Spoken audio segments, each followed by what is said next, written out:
All right. Good morning, shareholders, supporters, curious minds, stock forum posters. Thank you for joining today's live Q&A. As you know, I'm Todd Shapiro, the CEO of Red Light Holland, and I'm proud to present an honest, data-driven, and passionate overview of our year-end 2025 audited results, which closed March 31st, 2025. Let's begin with the facts. Despite a year marked by global headwinds, from Dutch tourism downturns to being debunked in Canada, we continue to grow revenues, reduced our adjusted EBITDA loss by over 24%, and preserved a healthy cash balance of 12.8 million. Importantly, this year's performance is a result of a deliberate and strategic moves. We phased out unprofitable revenue streams and doubled down on efficient operations. As a result, nearly every one of our operating subsidiaries was cash positive for the year. This is an achievement that distinguishes us in an industry that's faced consistently with financial turbulence. Now, while others in the sector have been, and seen high burn rates and solvency risks, Red Light Holland has stayed lean, smart, and scrappy, delivering just shy of 5 million in revenue and over 16 million in cumulative sales since going public in 2020. Some standout wins include Costco, and Costco Canada reordered Happy Caps with our kits, that were in over 60 plus stores, and we're very happy with that. We broke into the US retail strategy with Albertsons and Safeway. We launched our Health Canada approved functional mushroom gummies, not an easy feat, by the way, available, and they have an NPN number. I won't get into the entire number, but it's there, meaning it's Health Canada approved for antioxidants and immune boosting. And on the innovation side, we successfully shipped homegrown psilocybin truffles to a DEA-compliant lab in California, which is a huge leap for our R&D ambitions. We've also taken bold steps in digital resilience. After facing institutional debanking, we turned to Bitcoin, and that's a long-term hedge, allocating up to 2 million under the guidance of trusted crypto analyst Scott Melker. This isn't just about finance. It's about freedom, innovation, and the ethos of the sovereignty that aligns us with psychedelics based on deregulation and decentralization. In parallel, our scientific credibility has grown tremendously this year. Our partnership with Arizona State University through Psychedelic Genome Project will help advance personalized psychedelic medicine. And we welcomed Dr. Robin Carhart-Harris. I call him the Tom Brady of psychedelics, who's a pioneer as a psychedelic neuroscientist. And he's now our scientific advisor, which is a testament to our data collection and our vision to legitimize and responsibly scale psilocybin-based products worldwide. Now, before we head into questions, I'd like to pass it over to our CFO, who's done an incredible job for our company.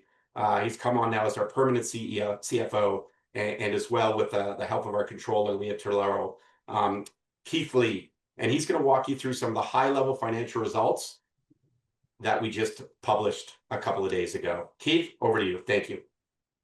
So thank you, Todd, and welcome everyone to the Q&A.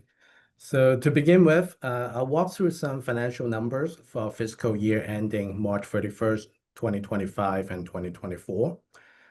Before we start, the full details will be available in our audited financial statements and management discussions and analysis, which is posted on SEDAR. We will also be posting these reports on our website shortly. So starting with operations, our revenue in 2025 grew to $4.9 million. That was an increase of about 4% compared to 2024. While the numbers might look modest at 4%, it was, however, strategic, as it reflects our exit from some lower margin businesses while laying down the foundations for future profitability. Gross profit was steady at $1.9 million, a little bit down from $2 million last year. This is in line with our disciplined cost-cutting approach and product mix changes. And most notably, as Todd mentioned, we improved our adjusted EBITDA loss by almost 24%. We came down at the loss numbers of $2.5 million versus a loss of $3.3 million from the year before. This is a significant reduction as we reflect our commitment to keeping our operations lean.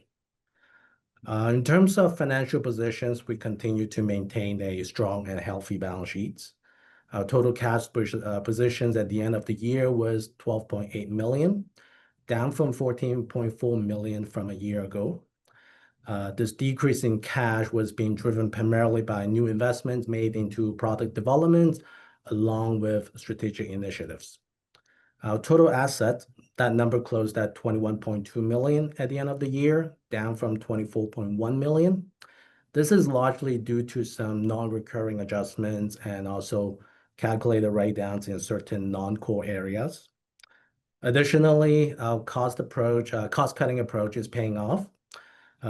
Nearly all of our operating subsidiaries are cash positive in 2025. And also with excess funds that we have on hand, we have deployed them into some high-yield investments, as well as making some new investments through our newly announced Bitcoin strategy. So overall, fiscal 2025 was a year of stabilizations. It gave us operational clarity. So we are not just trying to report some numbers, but at the same time, we're also trying to tell a story of transformation, controlled growth, and careful capital management. Back to you, Todd. Yeah, thank you very much, Keith. Really appreciate that. And that's the type of fiscal responsibility and leadership we pride ourselves in at Red Light Holland. And today's session is about accountability, transparency, and dialogue. I invite all of your questions. We're so grateful that you've joined us here today. And of course, we are open to listening to all your concerns and your curiosity. As you know, we're playing the long game. It's strategic, it's deliberate, it's deeply committed to mental wellness, regulatory integrity, and shareholder value. So thanks for believing us. Let's get to your questions. So if anyone would like to ask a question, I just ask that you either use the Zoom function to raise your hand, or if it's easier to just hop on camera and give me a wave, I don't mind unmuting you.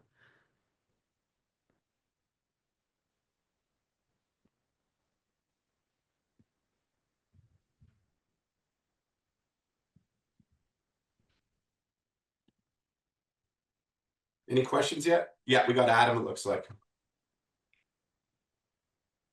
Hi, Todd. I know you were Red Light Holland was debanked. Have you now secured another bank, or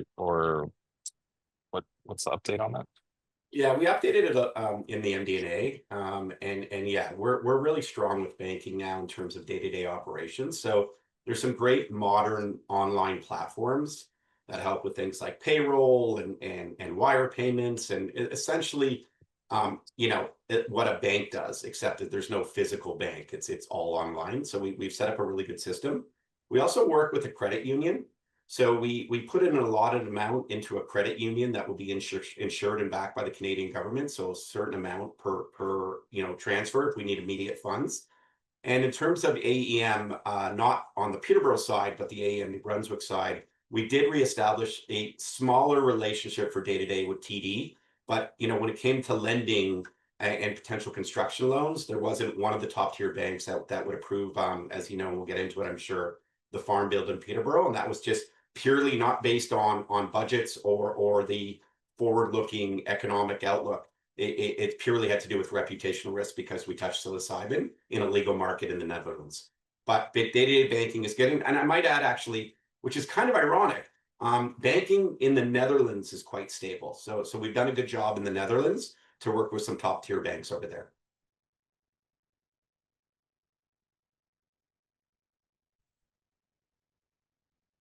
Any other questions, Adam?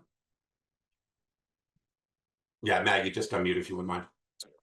Yeah, I was just curious how the crypto would integrate with your existing banking, and I understand there's a company you've hired to look into that and manage it. Is that right? Yeah, that's correct. First off, I think one of the things we've always done really well at Red Light Holland is dealt with experts in their fields.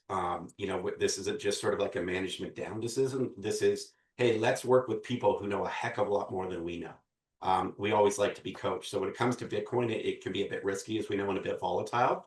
So we hired, as you know, Scott Melker. He goes by the Wolf of Wall Streets on Twitter.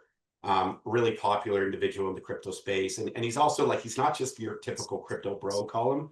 He gets into all sorts of finance. He gets big wigs on his show, from Yahoo Finance to, he's been on MSNBC and all that kind of stuff. So he's helped guide us towards a company called Arch Public. And Arch Public has a very interesting strategy that still I'm discovering about. And I sat with the team, had multiple meetings with them. And Basically, what they do is they accumulate and they set buy-sell models. So you can actually play off the dips and hopefully gain when you're buying low and almost selling high. So it's kind of a constant. But the goal is, as the company, which we've established and made it very clear, we want to use up to 2 million of our treasury towards Bitcoin, and we'll see where it goes from there. Obviously, we believe it's a great hedge and a great store of value.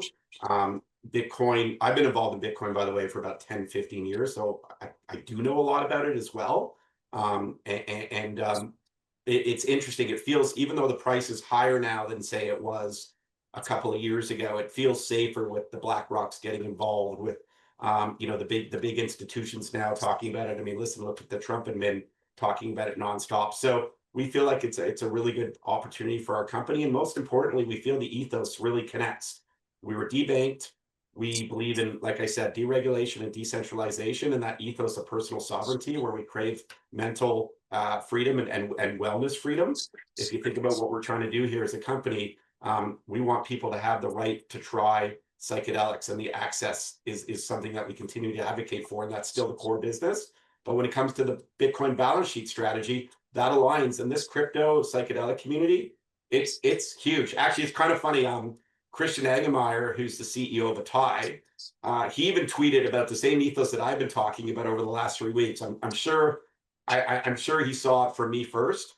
But this alignment is great. I've been invited to the Futurist Blockchain Conference in Miami, and I'm looking forward to doing more of these. And I think that's really going to do is combine our worlds. And we're really excited. Also, though, most importantly, on the balance sheet, a safe store of value.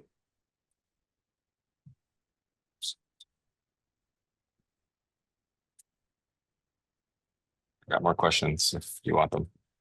Yeah, I mean, do we want to? Yeah, I mean, you might be answering. I'm just worried you're asking for other people. Why don't we come back to you in a minute, Adam? So Sure. everyone, but we will come back. Maggie, please keep that in mind. Yeah, for sure. We just have one other person, Sam. I'm just asking you to unmute now, and then we can go back to Adam if. Thanks, Maggie. Question, and good morning, everyone. I was able to read the MD&A yesterday, and something that came to a surprise to me was the shutting down of Radix Motion. And I don't know if people did see that, but I wanted you to kind of touch on that a bit, because I think about the implications or possible implications of what that means, particularly things like the technology of like the iMicrodose privacy data, which I think is powered by that technology. I think about the IP and the like the work that went on to get patents as it pertains to some of those technologies. Why was that decision made, and what are the implications? As Shaskas, maybe that's a question for you. Thanks.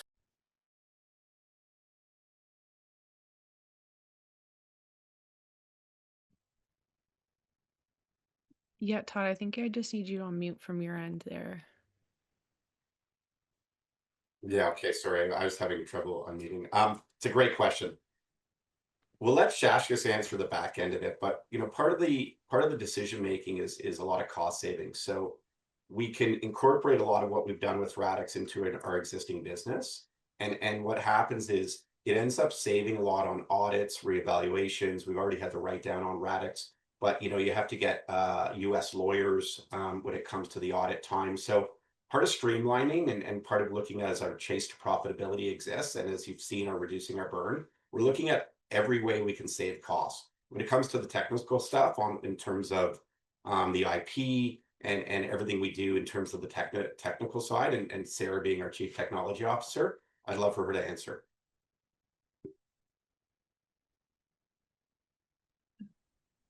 Okay, yeah, so I think there won't be really any actual changes. We've transferred the IP officially to the parent company using the same IP firm with Graham Pechnik that we've been using this whole time. The sites will all keep running, the data will keep running. It's all just under the parent company. And like Todd said, mostly we're trying to save on accounting fees, lawyer fees, Delaware tax. So there's just a lot of overhead. And we're going to make sure that the small revenues that Radix does get, for instance, from the VR experience, goes directly into the parent company. It's a great question. I'm not sure where Sam went. To see if Sam. Still here, gave a thumbs up. I'm glad to see that we haven't let go of the patent. I was really excited to see that. And with the evolution of the psychedelic sector and those that are following closely, especially what's going on south of the border, I think it could be a valuable asset to the company. And I hope that you guys continue to pursue that down the road. Thank you. Thanks, Sam.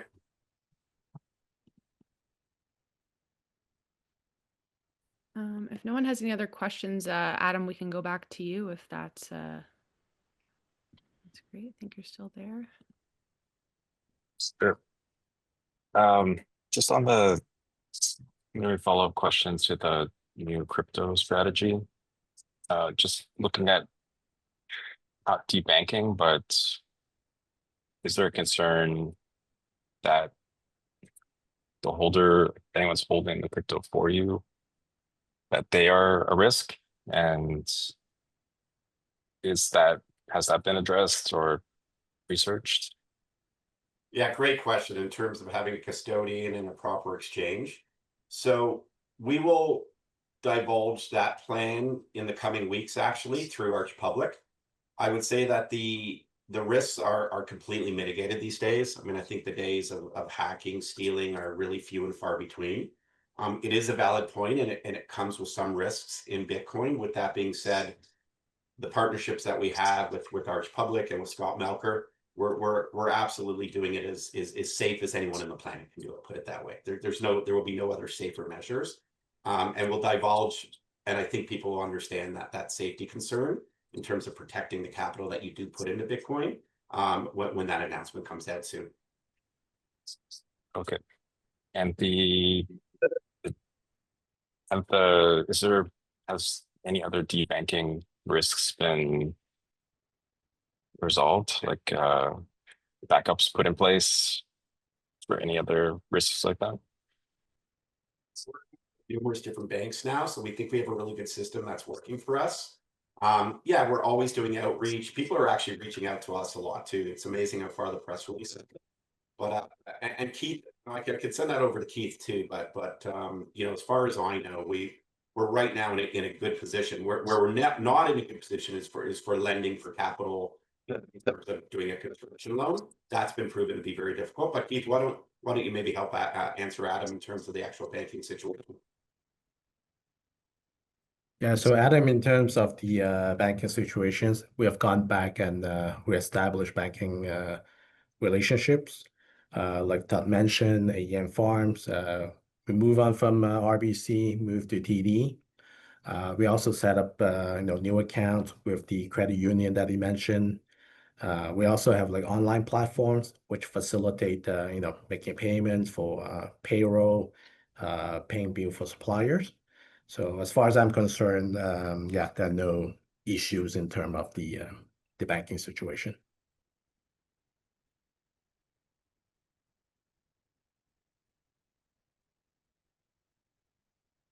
Okay, thanks. I think that's all my questions. Thank you. Yeah. Thanks for your participation, Adam. We really appreciate it. Looks like Dan is raising his hand.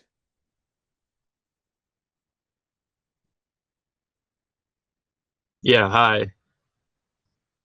Can you hear me? Got you, Dan. Thank you. All right. I have a question about the Health Canada. Well, it's a federal ruling against the Health Canada refusal to allow exemptions for healthcare workers to use psilocybin. That came through on June 20th, I think. I'm just wondering if that has opened any pathways of conversation for you with healthcare providers looking to experiment with psilocybin in Canada. Yeah. So there's going to be they're hopefully going to have a re-ruling on that and allowing facilitators. Is that what you're suggesting, Dan? I think he's muted now. Yeah. It looks like they reversed the federal decision to say that it was biased and that they're considering opening it up now. Health Canada is considering opening it up. I'm just wondering if that has immediately led to any new conversations for you. what do you have an idea of how soon you might be able to supply psychedelics in Canada for research? So the short answer is no. There's still no timelines on it, and it would be irresponsible of me to say that there are. In terms of advocacy, understanding the players, and you know, obviously wanting this to happen so we can help provide access one day is ultimately the end goal and the intention. As you know, we did a partnership not this year but last year with Aerosil, so we know them quite well. Actually, there's someone, you know, really close to us. I'm gonna hold back his name because he's not on the call, but there's someone that we know quite well with the organization and who's going to be a facilitator themselves. So yes, absolutely, we have, you know, weekly conversations about where that may lead. And you know, one of the things for us that is ultimately the most important is that access and the right to try, and whether it's post-traumatic stress disorder or veterans, whatever, we all have our own trauma. So we continually want to get that message across. And you know, after 5 years of being public for Red Light Holland, which is quite significant, I was sort of perusing, preparing for the Q&A a little bit, and you know, I laugh. It's not like I need to prepare. It's, you know, this is my day-to-day. This is all I do. This is what I'm consumed with. This is what the team's consumed with. But I was kind of looking at like all the other companies that went public when we went public. And it's really amazing how many just don't exist anymore, or how many like have like 20 bucks in the bank. So part of the long game, as I said in the opening, is we have to we are a mission focused business, and it's difficult. While we've had pivots and gone into mushroom growth and some farming, we try to do product growth and PPG, etc. The end core business is we want to help. So this slow, deliberate build to get to that, all hopefully shareholders believe in that mission. And what I think I shouldn't say I think, I know we've done very well is we built the brand in wanting to help. Now, when will government authorities allow us to help? We still don't know. It pisses me off, quite frankly, that we a country that allows people to have medically assisted suicide for trauma now, they've opened that up, but they haven't opened up legally, or at least more access, like other than, you know, the special access or the exemption 56, which are very few and far between, but they haven't opened up on scale the ability to try magic mushrooms as a last resort, because science has proven it. And Sarah can talk to the science, how it's proven helping turn around people's lives. So this is what we continually fight for. I can't put a timeline on it, Dan, but I can tell you we're always in the conversation and in the know. There's never not an email or a tweet or a message I get from someone that we're not already all over. And if my mom's listening, that includes you, Mom. You don't need to send me all the stuff. We get it. We're on top of everything.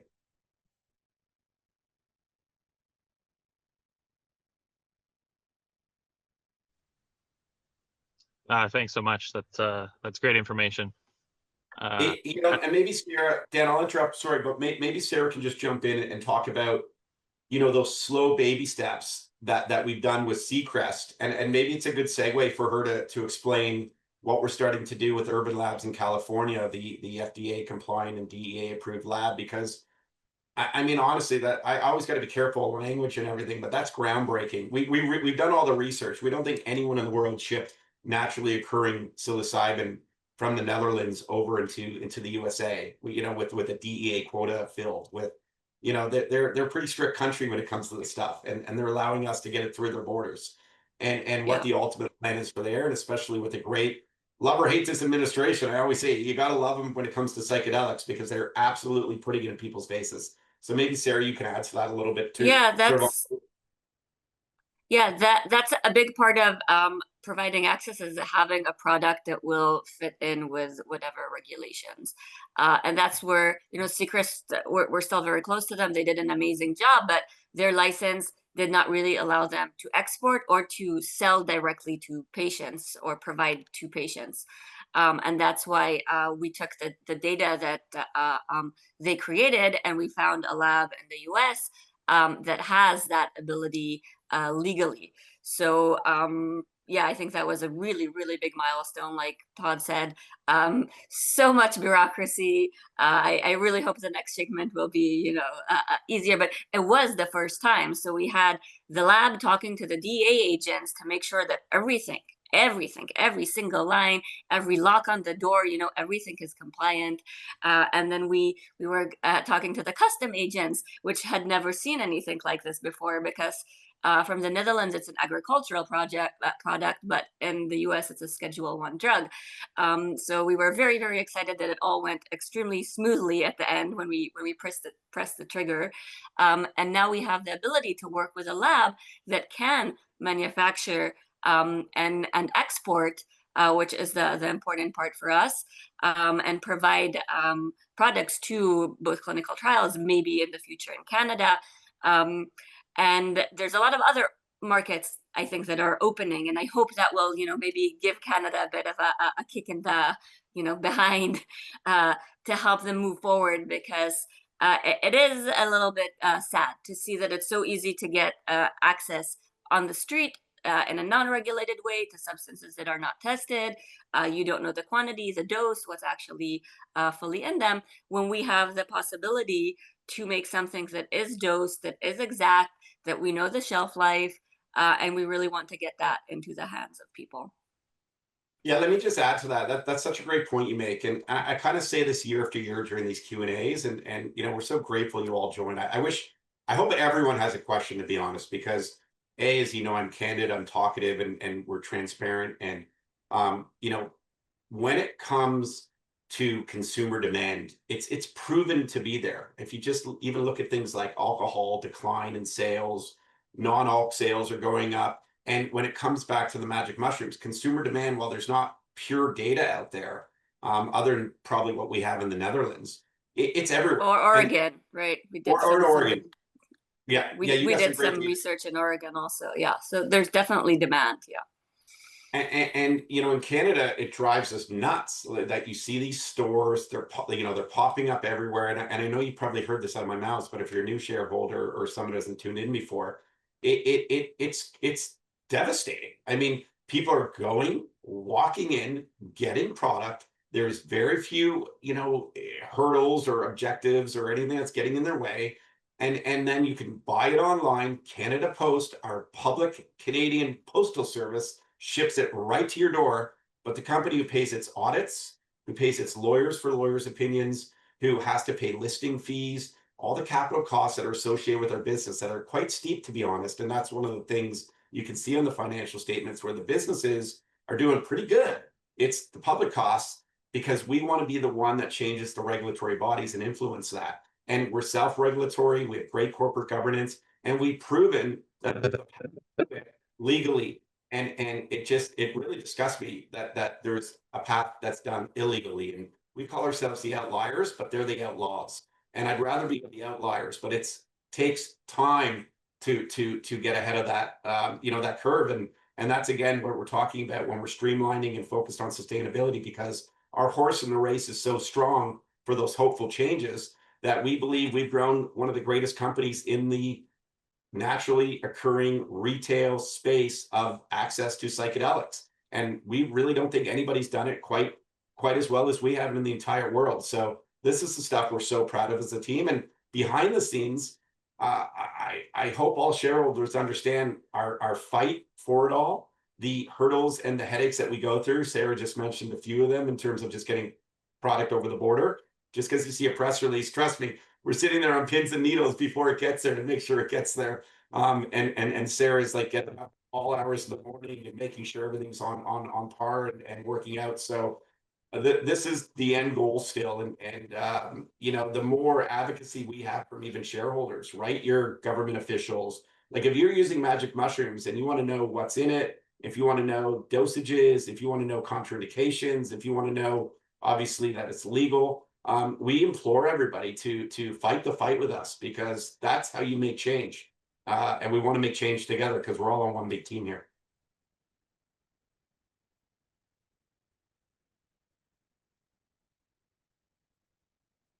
It's the Sam and Dan show. It sure is. Thanks, Todd. I think a major elephant in the room that I'm hoping we could segue to is the Peterborough farm and the decision not to kind of pursue the construction.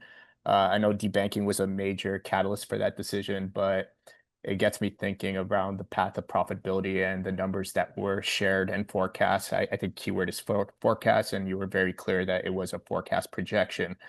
That being said, though, it was deemed to be a major revenue generator. So why the decision now to sell the land? And what's the next steps when it comes to the functional mushrooms path? Because I saw that as a big piece of the puzzle when it comes to Red Light Holland, and I'm sure a lot of investors on this call want to have more context on that decision. Great. Remind me about the functional mushroom part, because I'll talk So, for 5 minutes. yeah, When it comes to the farm, listen, we were all in, right, as everybody knows, and I wish there was a reality show on our company sometimes, so shareholders could see what we're going through. We first, you go through all the forecasts and the budgets, and then we disclose it, obviously, and yes, it's forward looking, and we make that very clear. But these are the same forecasts we're sending to banks for a construction loan. So it's not like we're exaggerating those numbers on one level for you to see it. Those projections were also partly and mostly really to get an X amount of a construction loan, so we're not using and burning through all our capital to get it there. And obviously we're forecasting even the interest payments to make whole on those revenue by payments, and then obviously showing revenue down the road. So profitability. We were like right there. We were right there. We I don't know what I can say or not say, but it doesn't matter. It's all truthful. That's what my lawyers always remind me of.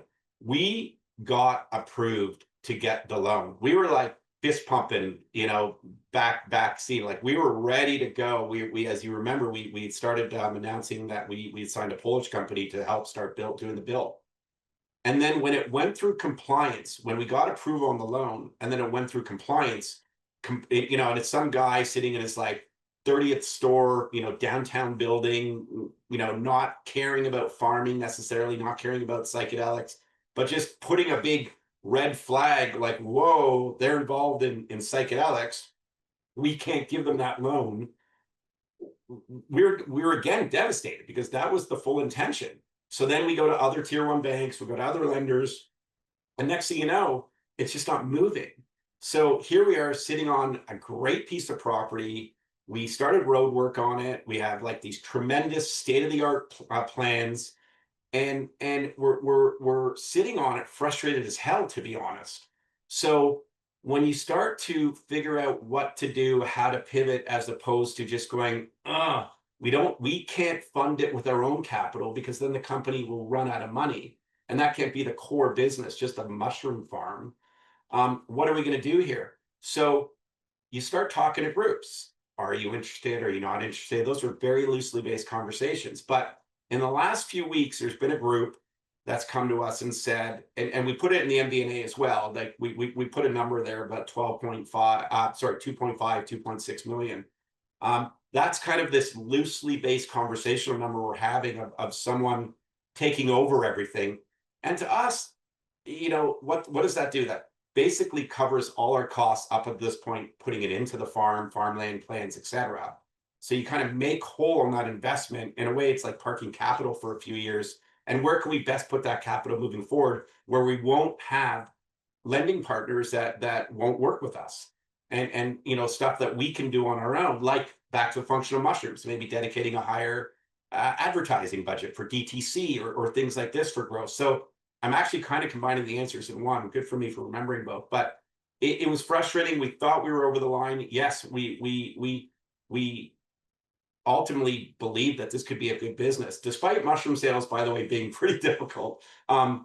It's sort of another thing that's playing into it. And we talked about it at AEM in New Brunswick. I mean, their sales have been down consistently, a little bit of an upswing over the last few months, but the tariff situation has caused a lot of confusion for farming in Canada.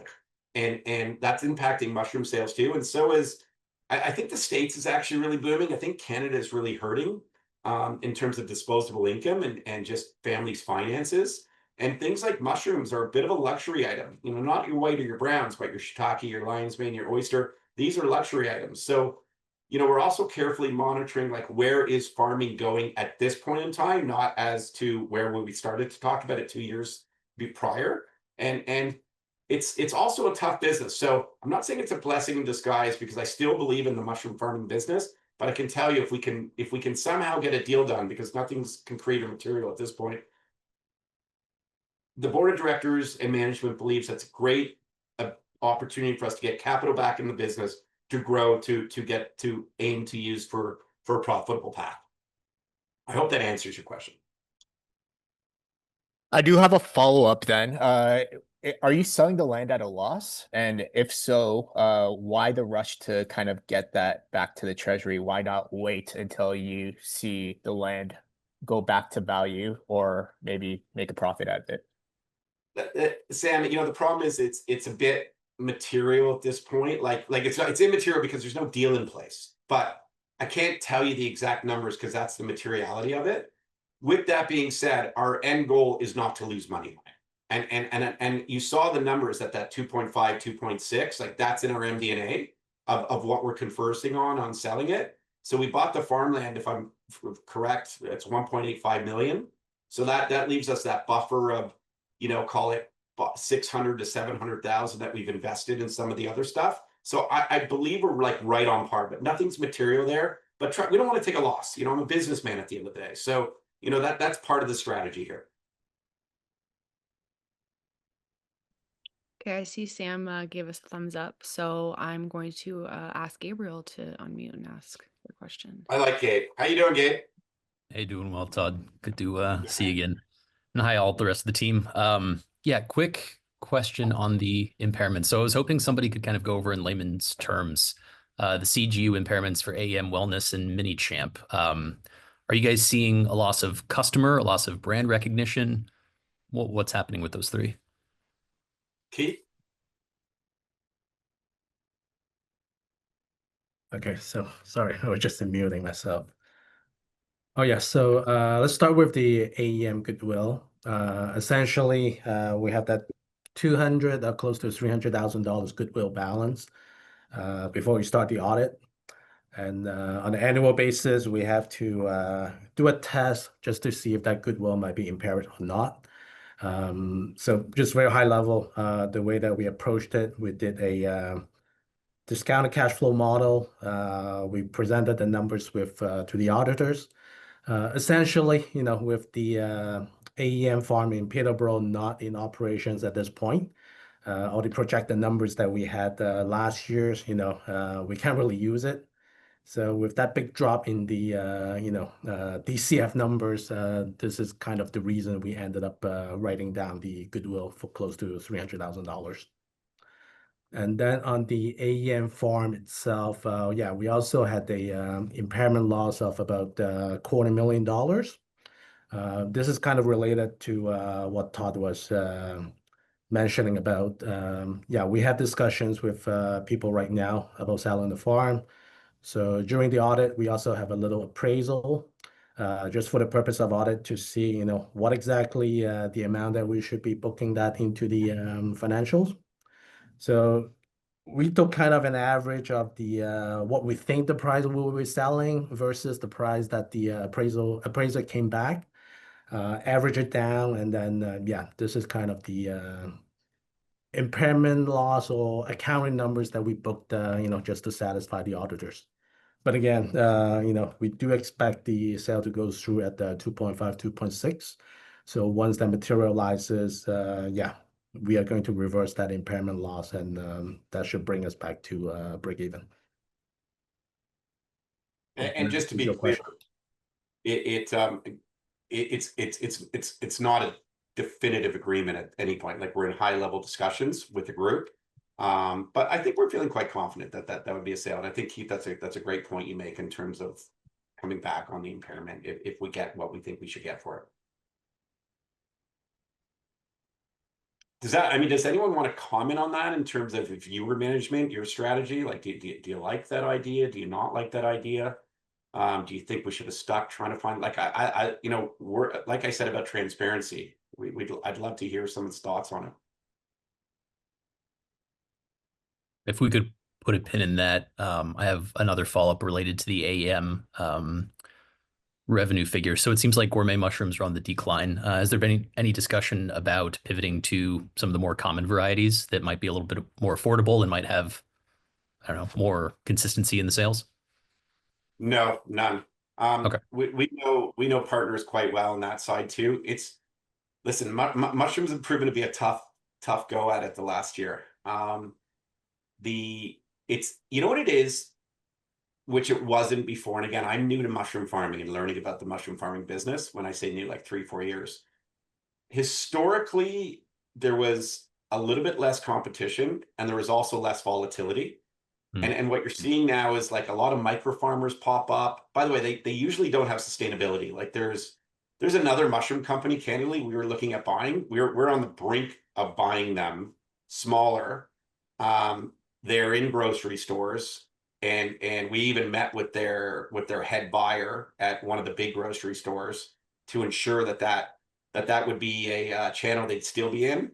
And during that meeting, we found out that they actually weren't even listed in that grocery store anymore. We'd have to go through that entire process of pitching them to try to get into like 100+ retail outlets. So we were very close to buying another mushroom brand. But what I'm trying to say is that this adds to the volatility of it, and it's a difficult business. So here's a company that would have raised millions and millions of dollars that is basically broke right now and getting out of the fresh mushroom business.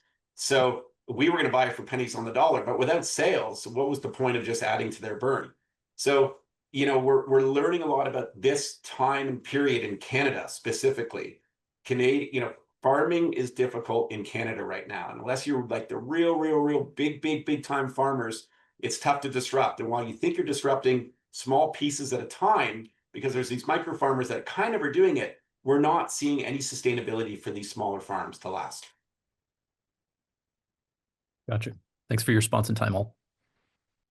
Yeah, thank you.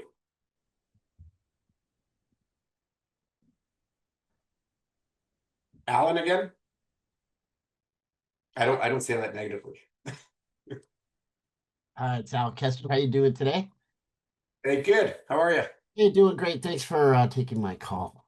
I've been with you guys for quite a while. I really enjoy the company. I'm trying to see, hopefully that down the road we'll make some good progress. But, I had 2 questions. One for you first, given the recent share issuance to settle some debts, what step are you taking to avoid any future share dilution and protect the shareholders' value with your growth initiatives? Yeah, getting the note off the table because we had the capital, I think, was a good decision instead of paying a high interest on it. When it comes to protecting dilution, it's first off, there's always this back and forth of should a rollback be approved? It wasn't approved in the last AGM. Some people like him, some people don't like him. I mean, perceptually, it doesn't change the market cap or the valuation of the company, and I think that's a misnomer for a lot of just kind of retail shareholders. I will say perceptually, I would say that I think it's always good to have a potential reverse split available to management. Reason being, if you ever want to do an M&A with a company and you want to use your shares as opposed to your cash, now all of a sudden you can obviously issue more shares to acquire a company, but you would then consolidate and bring down the share count and increase the share price, same market cap. Perceptually, I think that looks a lot better to institutional investors. So if we had a 10-to-1 rollback and a 4-cent stock and it's now a 40-cent stock, it just perceptually looks better. I would never want to do it just to do, but when it comes to dilution, where I think the number one potential bigger dilutive scenario that may happen is through M&A. And we're always looking. I mean, Troy and I, Troy, our head of sales, we must have looked at, like 30 to 40 companies this year, gone through their financial statements, gone through, their entire balance sheet. And at the end of the day, honestly, every single one of them was losing money and every one of them needed working capital to continue. So we're looking to buy companies for stock at pennies on the dollar, use some stock to get them, and then us provide them the working capital to get them over the hump. It's a big part of our M&A strategy. We haven't found the right company yet, but where that relates back to dilution, that would be a potential scenario of dilution using stock to buy a company. And then listen, like, what did I do? I issued, for instance, when I say management approves everything I do. It's not just Todd. Like, there's a big process here in corporate governance. But we brought on Scott Melker, and you know, the stock is fairly low, but we issued him RSUs instead of cash to help with the crypto strategy. So you know, there's a bit of dilution there. I think it was a very fair compensation. You can see a press release; it's all disclosed. So you know, sometimes when you bring on personnel, there could be dilution, but overall, yes, I think it's a pretty high share count. I would love shareholders to, you know, reconsider at the next AGM to have optionality for management in case of a potential big M&A, like I said, to be able to consolidate. But we're always trying to protect it. Listen, you know, I hate to sound like kind of egocentric here, but I'm the largest shareholder of the company, I believe, still. And, you know, I obviously, you know, way out there would love to, you know, grow my own value. So the more dilute, that hurts my value too. I'm in it for everybody because I want the company to win for all of us. So it's always carefully crafted decisions when it comes to dilution. But I would say that it's not that it's like, hey, let's dilute and give shares and give away. But I would say it's inevitable at some point that more do get issued. Fair enough. Appreciate that. Thank you for your answer. And one for Troy. Haven't heard from Troy yet today. I mean, I'm an ex-Bell guy working for Bell. They always say, Bell, what the hell? Don't be nice. I was a business development representative in the commercial markets division. So welcome aboard, Troy. You're doing a great job. I'm just thinking, what's your plan going forward? I mean, for me as a lead generator, I guess, I'd be calling every big box store, everyone, and trying to get a product right in there immediately. So they're ready to go as soon as, you know, we get the green light. And there's so much work to do in the States. What's your plan on that? Like, how you working with that, and how large is your sales team? Is it just you and a few reps, or like what are you doing? Just so I can have some clarity on it, please. For sure. Hi, Alan. Hi. Yeah, the real strategy over the last 12 months has been to really focus on profitability and ensuring that every, you know, whether it's mushroom kit or gummies, that we've got the right price point where we can reinvest back into marketing. So my goal really, and the sales goal, is to just continue to increase our distribution points, increasing our store counts, increasing the availability in store. You know, with the launch of the gummies, it really gives us something with a longer shelf life that really fits more into the traditional retail channels. So over the last 4 weeks since we've launched the gummies, we've put them on Shopify, we've put them on Amazon.ca. With that, we want to really determine and establish who the demographic is.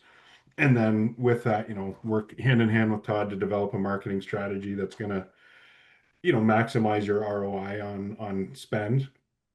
I've met with several distributors, several brokers. With regards to the sales team, you know, yeah, it's really myself, but then working with brokers and partners to gain the distribution. We did a nice job with Safeway on the West Coast of, you know, Portland, Oregon, where I went out there and met with the buyer there. So we're in constant communication with them. We're very confident that we'll see another seasonal program with the home grow kits there. We're in constant communication with Costco. And I guess really the strategy with the kits is a seasonal item, to have them in stores, and we've seen this with Real Canadian Superstore, to have it in there 52 weeks of the year, it becomes stale. You know, the turns, the shelf life, you know, you start to lose money when you get billed back and you get credited on, you know, damages and expired products. So the real strategy moving forward is, you know, 90% of what we focus on will be on our functional gummies, and then continue to look at innovative products and things that we can, you know, put into stores that have longer shelf lives with higher margins, and we can continue to, you know, at the end of the day, you know, grow those rooftops and take products that, you know, instead of having 300 or 500 partners and customers, you know, how do we get that to 5,000? How do we get that to 10,000? By partnering with large retailers that have an appetite for a product that we're selling. You know, so taking our functional gummies to a Shoppers Drug Mart where you get 1,000 customers, you know, as soon as you get the listing. The difficulty with that, though, and fully transparent, is, you know, the larger retails, the sales cycle is anywhere from 6 to 12 months. So we've started. we're confident. We've had some real strong conversation with some retailers early, whether it be some like smaller independent retailers, regional partners, and getting it out there to test the markets and really figure out our price point and what works, and what the consumer's appetite is to spend. I look at the product and it's, we need to find partners that have a large organic set within their store where people are accustomed to and used to buying supplements and spending, $70 or $80 on a single product. So that's really the goal. That is our strategy. It's definitely, it's something I work on every day. It's trying to I appreciate find that. new. What is the shelf life on the gummies currently? We're sitting at 18 months. We've just Well, sent that's it pretty over good, to 18 months, Seacrest that's fine. Labs Yeah. to do some, sustainability testing on it. So it Yeah, I could see that. be That's okay. at minimum, it'll be 18. It could be 24 months, which That's very for us, that's exciting. For me, that's exciting. I for mean, sure. Yeah. I'm a old consumer packaged goods guru with brands like Coca-Cola and Red Bull, where I had longer shelf lives, and so that's where, and I'm constantly leveraging those old relationships and partnerships with some of the larger retailers and brokers that I've worked with and distributors that I've worked with in the past, where we believe that we can take this from 0 to 1,000 customers in the next 3 to 6 months, and then once you establish that, it doubles and triples very quickly. Exactly. Okay. Thank you so much. I appreciate No it. problem. And That I'll answers just all your add that. questions, Rob. Yeah. Sorry, Troy, for interrupting. Great job. What I will say is we probably established the #1 home grow kit brand for lion's mane, shiitake, and oyster in Canada in 2 years. Like that's quite significant. When we first acquired 80% of Happy Caps, and then we eventually took over the last 20%. And they were something like they were like a mom pop shop, couple of guys, and the great guys, by the way. But we really elevated that brand. But it's a difficult product because of margins. It's difficult because of shelf life. It's difficult because of the odd return. People don't really know what to do, so they just return them. And it's difficult because we're not sure who is a repeat customer. That's like always been a constant back and forth with Troy and I. Like, is this just a one-time customer? So that's why we started to develop the gummies, because we know there's subscription models. This is a supplement that if you continually use with the NPN numbers, proven to help you, and people get in more habit forming of these types of products. And basically what I want to really establish is this is again more on an emotional level, not on a proven out level yet in terms of sales, that the opening door conversations that we have, these functional Happy Caps mushroom gummies, like it's an instant spark for everybody. Where the home grow kit was like a sell, like a real hard explain it. Here's the video, here's the instructions. Let me send you some, grow them with your team. It took months and months to get that. And we still grew, the largest home grow kit business in Canada. I don't think anyone sold as many kits as us. And that's obviously a huge part because of Costco and our other retail strategy. But if we can manage, and we haven't managed it yet, but if we can manage that with the functional mushroom gummies, including way better margins, way better shelf life, and more of the masses, I think, really adapting to them. That's why we're very excited by it. But still, we just launched a month and a bit ago. It's a slow build, and it's going to take time. And if you think of Happy Caps, we bought that brand, and they were already existing for 3 years before us. It took time, really, ultimately, for all of it to get there. So we're going to do it carefully. And Troy and I also butt heads a little bit in terms of what's not butt heads is not fair to say, actually. We try to whiteboard together to see what's the direct to consumer strategy, because part of our fear on mass marketing to get these things selling is it relates back to all the companies that Troy and I have looked at buying. A lot of these consumer packaged goods companies, a lot of them raised $10 million, for an example, spent, basically all of that on marketing only to make $8 million. So yeah, they had 8 million in sales, but they lost 2 million to get there because online marketing is a very difficult strategy. We still believe that the retail strategy is one that we can hopefully try to conquer. And yet we will slowly get it out there online for people to see, learn, and love. Exactly. Okay. Thank you so much.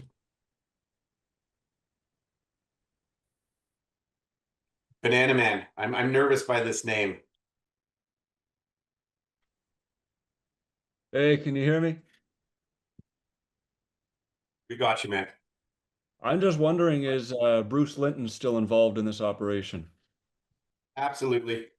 Bruce and I talk once a month at the least, probably more. Right now, what Bruce did early on for us was two amazing things. He opened up a shit ton of doors for me, quite frankly. Just bankers at the time, it was A Capital, helped get our raises, like really got validity for our company in terms of the institutional relationships. He was brilliant at that. And Bruce is a deal guy. His famous line when he ran Canopy was like, do a deal. If it's a bad deal, do another deal. So Bruce was always trying to get deals done for us and opening doors for deals. The problem, and Bruce gets this with deal flow right now, is when your stock's a bit low and the volume liquidity is not there, your stock to buy businesses isn't that desirable for some, unless they really need survival, and which most are needing right now. So Bruce's role isn't as active right now because there's just not a ton of deal flow. But like, if psychedelics in the sector has a cycle and we see it turn around again, and I think we're all optimistic. It's ironic. Again, I relate back to Christian Angemeyer today. He put out this like very bold post as the CEO of Atai, saying like, he's basically saying like, buy Atai. This is like, the market is going to change. He was talking about the sector in general, and I'm like, that's kind of like pretty. You got to be really careful when you try to lead people to buy your stock. But the sector we believe in still. We believe in this in Min. We believe in what this company's done. We are very proud of all the outliers, and whether they're synthetic versions and doing pure R&D and trying to disrupt big pharma, or us who are trying to disrupt it in a naturally occurring way with standardized products. We want everybody to win, because the more people who win in this sector, it means ultimately the more people win out there, the more people take care of their mental health, can have solutions. And I've said this also repeatedly over the 5 years that we've gone public, is that like, my dad might be more comfortable taking a synthetic rather than naturally occurring products. I think the youth want more access to naturally occurring products. So I guess what I'm getting at is we're hoping that there's a great cycle in here. And then a guy like Bruce is going to be calling me and be like, it's deal flow time. And that's where he's best at. So, but we love Bruce, and a great friend to me as well as a mentor.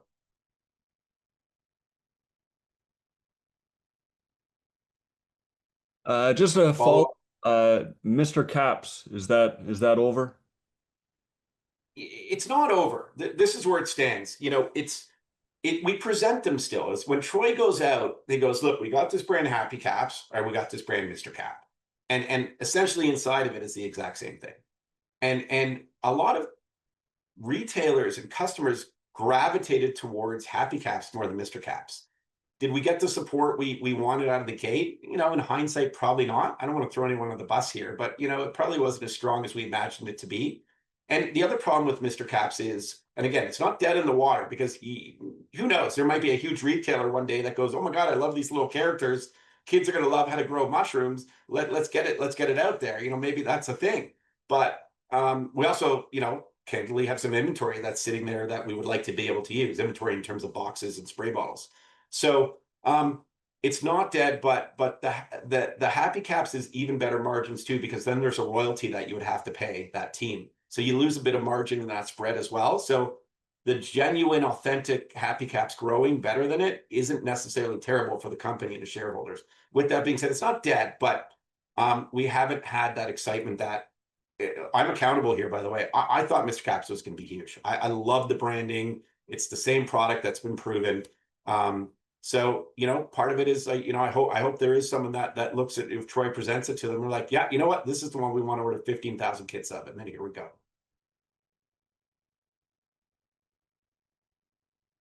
Banana Man. I said that out loud.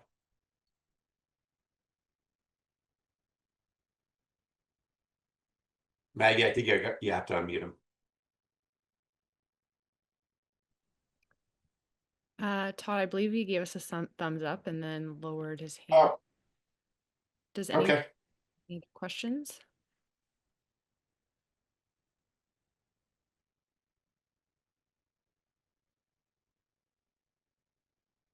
What a turnout, though. And I know it's midday in summer, but we try to do these as close as we can to filing, obviously, and sometimes we hadn't. But I thought it was a great opportunity to speak to all our shareholders.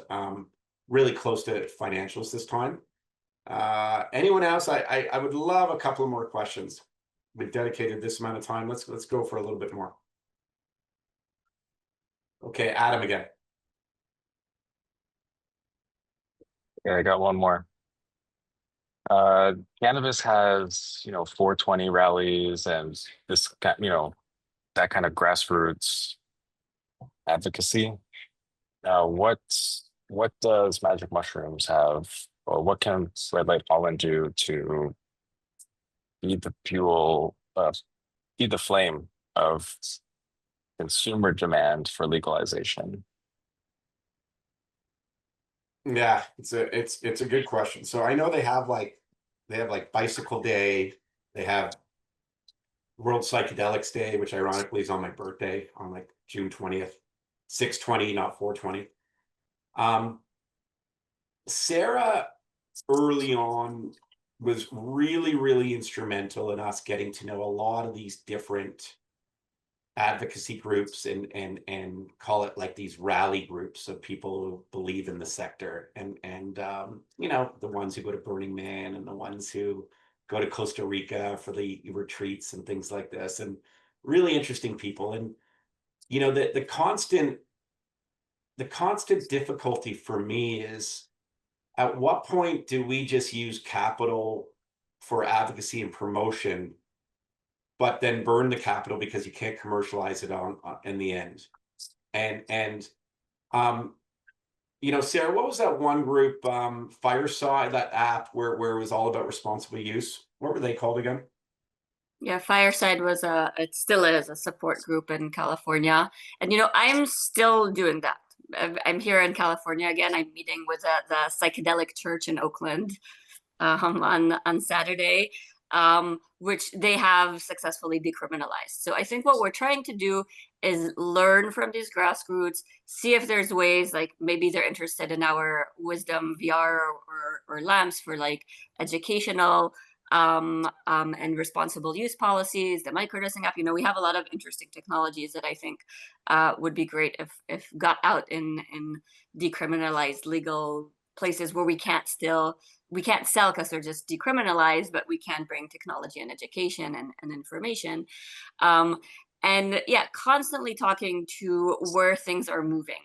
And I think what's happening in Canada and maybe some other places, they're not, it's not legal, but nobody's being arrested for having, magic mushrooms or taking magic mushrooms. And that's why people aren't going to the streets and demonstrating and saying, hey, we want you to legalize this, because there isn't that level of cost to the consumer who is using this illegally. But we are seeing, big movements, whether it's in New Zealand, where there was a first prescriber allowed, whether it's Czech Republic, that from the beginning of next year is going to allow a prescription model. But it seems that that's how things are moving within a supervised framework, somewhere between really medicalized prescription to what we're seeing in the States, which is more maybe of a wellness model, but still supervised. And I think that's important for us, not to come as a company and invent the wheel, but really work with these advocates, see where we can assist them, learn from them, and try to bring knowledge from one place to the other. So, that's what we're really trying to do, because we were, frankly, a pretty big part in helping Oregon figure out microdosing regulations, because they weren't even thinking in that direction. They were just thinking about, these very large therapeutic doses that are very expensive. The financial model there isn't working very well for most companies. But there's a big opportunity in microdosing for both helping people at a lower risk and a lower price. So we're trying to bring the knowledge that we know about microdosing, about these regulations to, for instance, the Czech Republic, to New Zealand, to Australia. I was writing to the government there. So we are constantly doing this type of advocacy and and connecting. And of course, if anybody has any other connections, send them my way. It's a big part of what I do. But as Todd said, when it comes to financing them, like we were working with PMAW, we were financing a lobbyist in Washington, right? And it was such almost a great result. Both Republicans and Democrats were voting for it. And then the governor just came, literally just ripped out the bill and wrote whatever he wanted instead of it. And this is how politics turns out just works. And we got a nice pilot bill, but not really what we wanted, or pilot program that they set off to do. So yeah, we're being very careful with the cash, but very generous with our knowledge and data and technology. And I think that's bringing interesting collaborations our way. Should we do some giant big event that maybe gets a little bit of press for one day? Personally, I don't think so. I've been an advocate and an activist in many areas, and this is not how real change works. This is how people vent. They feel that they're doing something, but the governments don't really care. Changes in government are very network-based, knowledge-based advocacy with these specific information that we're giving them. That's why we did also this collaboration with drug science. So we're working with really established researchers. That's why we brought in Robert Cartwright-Harris, who's connecting me to lots of other scientists and advocates in the field. So we can actually bring the knowledge, educate the lawmakers, and create something there, because it seems that really that's how it's working. Like you need an advocate within the government to say, hey, I'm going to do this and keep pushing this forward to get things done. And that's a lot more effective than having a big party that maybe you get one snapshot in the news. Yeah, and Sarah, it's really good that you bring up all these channels on the back of kind of like, how do we promote psychedelics across the world and end stigmas? And it's interesting how you put it. We really are like an open source psychedelic company where we've collected great data that we're sharing with drug science Professor David Nutt, that Robin Carhart-Harris is now looking at. These are really big people in the space, the Timothy Learys of our days. And we're learning and we're using our capital wisely. And Sarah's constantly asking for money. I mean, she's a scientist. Scientists raise money. They're not necessarily always focused on making it. And we're just delicately balancing how we approach it. So the only other thing I'll say, Adam, which is sort of an interesting thought from a peripheral on promotion and get more people understanding about Red Light Holland and our mission. The peculiar thing is, I really believe that this kind of Bitcoin alignment is going to help this like revolution. I think I just got, like I said earlier, I got invited to the Blockchain Futures Conference in Miami. And so I'm going to do what I'm good at. I was 20 years in media. I'm hosting a fireside chat, or I'm going to be a part of a fireside chat where there's going to host interviewing me. I'm going to be hosting a panel of experts. But don't get me wrong, like in those conferences of tens of thousands of people, some of them, and others are calling, by the way. I haven't signed any others, but others are calling me to be a big part of. And I think I can really demonstrate a message very clearly and concretely and fun. Let's be honest, it's fun to combine these spaces. And if we can get the crypto community supporting the psychedelic community and then getting that message out, because they're so deeply ingrained, and it's a great opportunity for the company. It's what I'm saying, for exposure and for messaging. And it's earned. It's free. I'm not paying to be there. They're having me there as a host.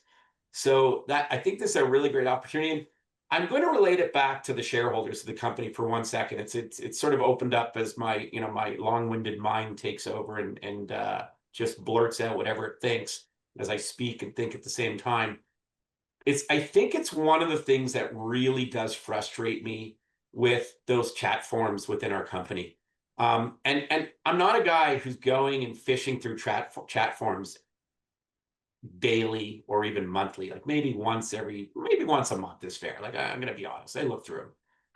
But there's such negativity from the shareholder base in by a specific few people in those chat forums.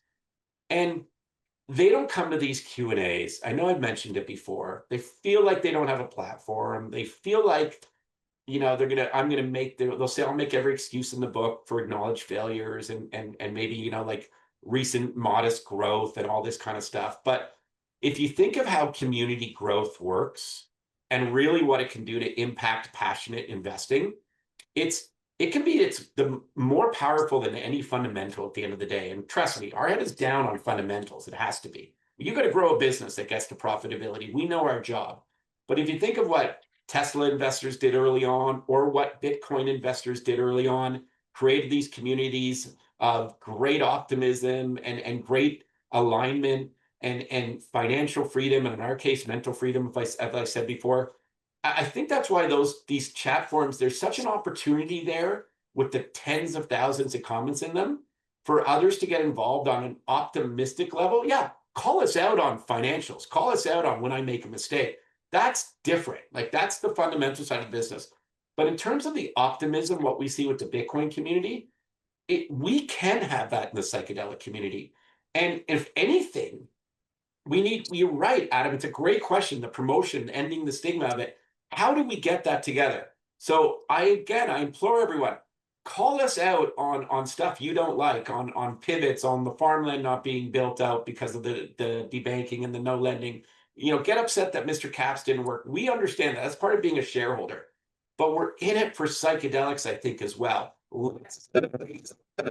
And we can do that together. And it starts with those chat forums. I really believe that. Like, we can just get positive messages out there about the sector instead of always, you know, digging deep into this negativity. They remind me of sports fans. It's like, you know, I'm a Leaf fan, and obviously it's painful to be a Leaf fan over there, or, you know, years and years of not going to the Cup. In fact, not even in my lifetime. But I'm not going to sit there on a sports call-in show and just talk shit about the Leafs. I'm going to talk optimistically how much I love this team. And yeah, I'll call them out for things, but I'm still going to bleed blue at the end of the day because I love the team. And that's what I think people should be doing for not just our company, but for the psychedelic company. Because if you want to make a difference for your child's future, to be able to have access and deal with mental health in a different way, it starts with all of us. And that's just kind of like one of my passionate statements that I thought of based on the back of your question, Adam. Thanks. Yeah. I'm heavily involved in the crypto community. I'm a Polkadot ambassador. I'm actually at a Polkadot community event right now. And there's an alignment with a mushroom theme in the Polkadot community. So I would love to send you some information. But I'm glad you're involved in crypto now, because the grassroots community element of crypto is very strong, and I'm sure you'll be happy to adopt mushrooms into that as well. So yeah, as I was joking with Scott Melker on a podcast, I'm like, the next thing I want to do is I really want to find out who's microdosing and using mushrooms and trading crypto at the same time, because of the focus it would give you. And I know it's a large number of traders love magic mushrooms. So great to hear, Adam, that you're aligned. We thank you for your positivity, and you know, basically led this from a Q&A perspective, and you're not asking us easy questions. You're delving in deep and making sure we're accountable, and yet you see the alignment of what we're trying to do and this community we're trying to build. And it's only 5 years. I mean, big brands take decades to build. So we're just getting started, and we're trying to preserve the capital wisely to get to where we want to be. And most importantly, we're always thinking about that path to profitability. And I hope people are really pleased with that decrease in burn over the last year, because it was very significant. And that's a testament to Keith coming on, to Troy working his ass off, to what Sarah's doing, and us really rolling up our sleeves and working tirelessly and affordably to try to make that difference with a small team.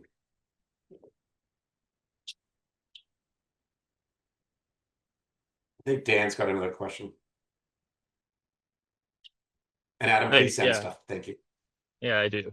I just have a question. I thought I heard you saying that you were the first psilocybin to get approved for import into the United States via the DEA. Is that correct? I said that I believed we were the first naturally occurring product out of the Netherlands ever to get to the to get. Okay, specifically out of the Netherlands. Okay, thank you. And then I just have one other question. I know you were talked about focusing on 90% on the dry. Dan, just by the way, was there another company? I had no problem if there was. Oh, I have no idea. Yeah, yeah.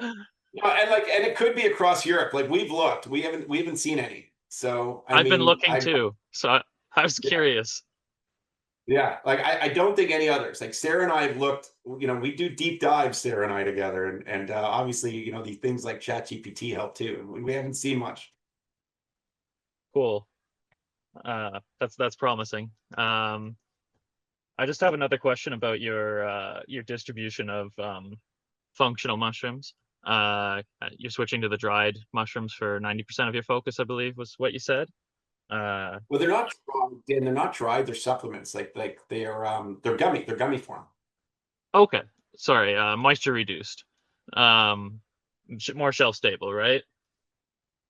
I'm just wondering if you are looking at a more local growth and distribution method for fresh mushrooms at all. You said you're struggling with shelf life of the fresh mushrooms in grocery stores. I know you were talking about um, M&A with a company that was in grocery stores. I think I might be familiar about them without naming any names, but I did just see them disappear. I was really interested in them. They're no longer in grocery stores. So they obviously have a problem, and I've seen it as a consumer. The mushrooms, they aren't selling. They're delicious, but for whatever reason, you know, you walk in to go buy lion's mane and it's on the shelf and it's decomposing. You're like, oh, I don't want this. I want something premium. I've grown it at home with blocks similar to your Happy Caps blocks, and like the results at home are phenomenal. So I guess the question, if I can say it accurately, is: are you looking at a more localized distribution with fresh mushrooms, where you could get it into the hands of consumers or restaurants in a more rapid fashion? Great question. So if I can start this addressing population challenges of shelf life. It's interesting because we have probably produce the most shelf life stable get out there. So the problem is it's only 3 months. So it's not that we're struggling with it necessarily. We're struggling with the idea that it can't ever be this kind of 18-month, 24-month thing that supplements can do. But in terms of a company, I think the Happy Caps have proven to be better than any of the other markets or products in terms of having them and waiting for them to grow. So yeah, I mean, you're probably talking about a company. I mean, I'm going to be careful, but we get that localized model and the localized farming model, and it was disruptive on a very small level. And I mentioned that earlier in the call, where like little companies have popped up, and if they're taking away 1% of an overall bigger farming partner's market share, but there's 10 of them, now they're kind of taking away 10% of that market share, but they're not lasting. I go back to Troy and I looking at so many different companies in CPG and in farming, and they're all like running out of money, and there's not a lot of access to capital in Canada, and it's tough for them to prove out their model. So it's been difficult. In fact, like I even worked with a company who we sold mushrooms for, and like I probably shouldn't say this, but they didn't even pay us their bill. Probably shouldn't. We're still chasing them. I think we'll get it. That's how tight I know they are in money.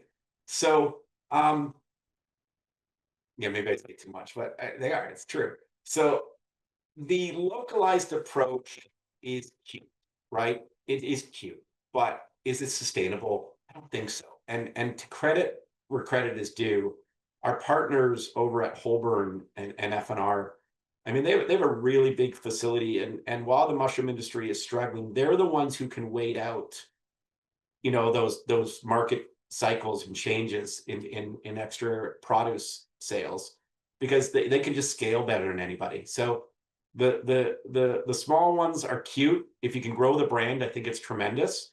But we believe, and Troy and I really believe now, in this sort of co-packaging model. We really like it. So you're not necessarily just so focused. I used to love the vertically integrated, to be honest, but you see struggles each way. And if you can just have a great partner and a loyal partner and one that can produce for you, and you have the margins there, it's a lot less headaches. And there's a lot of headaches in product shipment and logistics, and you know the costs of logistics are just insane these days. So localized is I think a little too cute, but it's not to say that if you don't find the right one that's profitable, we wouldn't explore it. Just as a brand build, that then we could take national.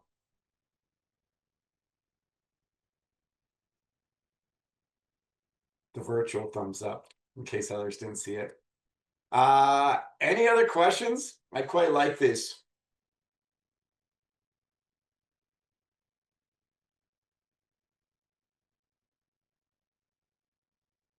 Dan, jump in. I appreciate the answer. I understand that completely, and it makes sense with the pivot to the gummies for the shelf life and the interim. I just wanted to say, I'm interrupting. They're so good. Like we did a lot of thorough investigation in these, and Sarah included as quality control. Like the NPN number is huge, but like my favorite part is they taste amazing. We tried out. We almost bought another gummy company too, by the way. I don't know how they're doing because I always judge a company's not doing well because I don't see them advertised on Instagram anymore. That's like kind of my means they ran out of money to market it. That's sort of my thought on it. But if they were blasting before it, but they were like sticky and they tasted kind of funky. Like they've done good, but these I'm really confident we can grow these. They don't stick. They're sugar free, vegan, and proven again. So we're excited.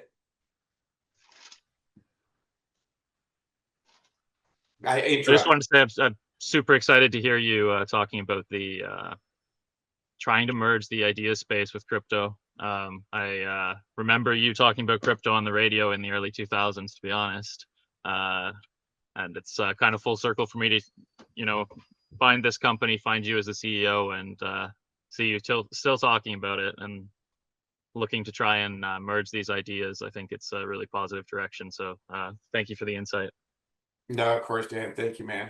By the way, the other thing I want to remind everyone still on the call, and the stuff you don't see in an MD&A, through all this team's hard work, and it's a really, really nice team, we're innovative, like we're creative, and that helps, I think, in the long run to grow a business, because what that creativity is doing, and I want to sort of really highlight this, is we're looking to backdoor ways to get to governments, right? So when you get an NPN number on a product in a mushroom gummy, like there's now a connection with Health Canada there. So like maybe we can backdoor that in one day if psilocybin's ever legal to get like that approved. As our, with our branding and our name, or the home grow kits, like getting them to all these channels and learning about distribution. Well, when they legalized cannabis, the Canadian government also legalized home grow for every adult up to like I think 3 or 4 plants in your home. So if they ever legalize psilocybin, will they allow home grow kits? So now instead of a liquid mycelium being lion's mane, oyster, or shiitake, like just another injection of a Mexicana or Tampanensis or a Galindoy, things we know well. So it's all about even farm care health, which hasn't been mentioned here, and that's just a small project that Tony Clement, former Minister of Health for Canada and Minister of Industry, actually. We're talking to communities of food insecurity, and a lot of these, very sadly but very accurately, in a lot of these, communities with food insecurity, there's a lot of mental health trauma too. So while we want to help and figure out ways, affordable solutions to get food to people, specifically mushrooms, and that's a long road, by the way. Making dents with government officials is difficult, but it also opens up conversations to backdooring into, hey, there's also psilocybin options, like not only food insecurity, but mental health difficulties. Maybe we can help be a part of that solution. So this is where our team is really creative and has forethought for long-term vision. And there's a method to our madness, and we get that it's difficult, and I know shareholders want us to get to the profitable path, but everything we're doing is aimed at that and then beyond. And I think we're seeing a lot of like nice narrowed focus now and streamlined opportunities here, where we're not just looking at unprofitable channels, but really zeroing in on the things that can make us money while being creative and creating a great community around psychedelics and crypto.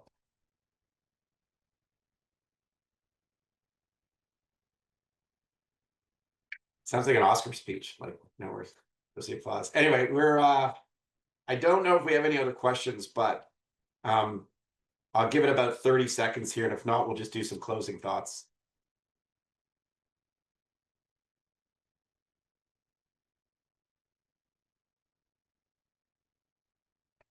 I really, truly appreciate the amount of people that showed up.